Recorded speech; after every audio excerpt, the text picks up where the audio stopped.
Let's talk about कैसे ये journey शुरू हुई, पहले क्या था, कैसे फिटनेस की तरफ मूव किए, actor you were telling, but how was the entire journey, कैसे हमने शुरू किया? कॉलेज में श्योर था कि इसी तरीके का कुछ करना है कि नहीं पहले ट्रेडिशनल पाथ?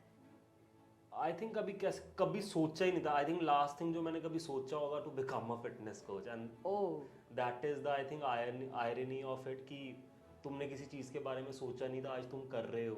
तो but I am very happy to do what I am doing right now. But ये जर्नी आई थिंक शुरू हुई थी मेरे को 18 साल की उम्र से मेरे को कुछ करना था। मतलब मेरे को नहीं पता था क्या करना है, बट आई हैड दिस कि कुछ बड़ा करना है। तो मेरे को सबसे बड़ी पहली चीज़ थी, मुझे रोडी बनना है।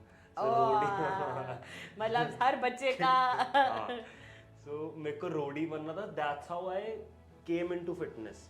तो मेरे को था कि अच्छा रोडी बनने के लिए फिट बनना पड़ेगा। तो मेरे को 12th स्टैंडर्ड से मेरे को वो रोडीज की ट्रेड्स, वो फिटनेस, वो चीज़ों का शौक चढ़ गया। तो मैंने कहा फिटनेस में जाना। तो that's how I came into this. Then उसके बाद मैंने ऑडिशन भी दिया। 18 साल की उम्र मैंने 3-4 साल लगातार ऑडिशन दिया। एंड उसके साथ आई थिंक फिटनेस के साथ एक कनेक्ट बन गया। देन उसके बाद सोचा हुआ था वही बीकॉम करेंगे, फिर एमबीए करेंगे, फिर अच्छी जॉब करेंगे, ऐसा कुछ दिमाग में था।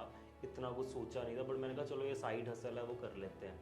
फिर उसके बाद आई got into fashion because body वगैरह बन गई थी। लोगों ने कहना शुरू कर दिया 6 फीट तेरी हाइट है, तो ये क्यों नहीं ट्राई करता? मैंने कहा हाँ हाँ बात तो ठीक कह रहे हैं करना तो चाहिए। तो हमने फिर साइन अप कर लिया। दिल्ली में एक पेजेंट था। I was one of the top 5 contestants in that show, Mister and Mrs North India. तो फिर तुम्हारा मोराल बूस्ट होता रहता है कि तुम कैमरा के सामने आ सकते हो, कुछ कर सकते हो। तो मैं फिर एक्टिंग में चला गया। एक्टिंग में I was learning theatre in Delhi in after finishing my BCom.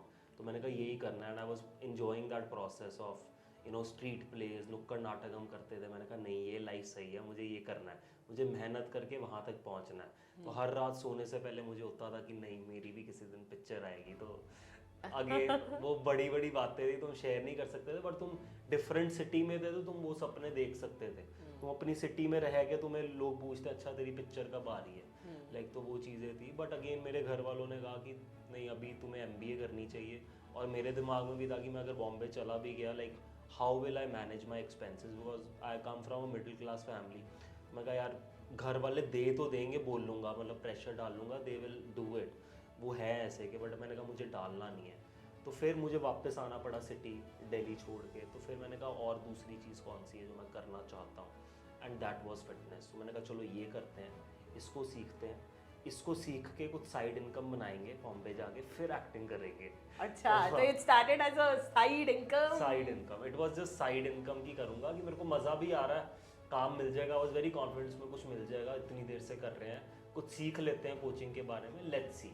तो मैंने कहा एमबीए कर ही रहा हूँ, इसमें कोई इंटरेस्ट है नहीं, फालतू की अटेंडेंस लगाने जा रहा हूँ, इससे अच्छा कुछ कर ही लेते हैं सिटी में रह के। Then I was like okay, started learning about it, and that's how I got into it. And how did it become like a business venture eventually? So of course it was your interest, passion, side income. और इसको full fledged business का रूप हमने कैसे दिया? I think again it was not my choice. It was the choice or the like the door which God gave me कि तू अब यही कर।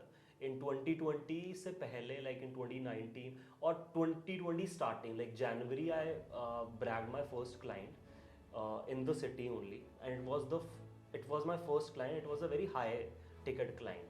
I remember that 18,000 rupees I charged that person for 1 month of coaching. Wow. And that person gave me, and when I told that person, I was not confident कि मुझे, मैंने बस पढ़ा था स्टैंडर्ड्स, मेरी ये सर्टिफिकेशन है तो मेरा इतना बनता है।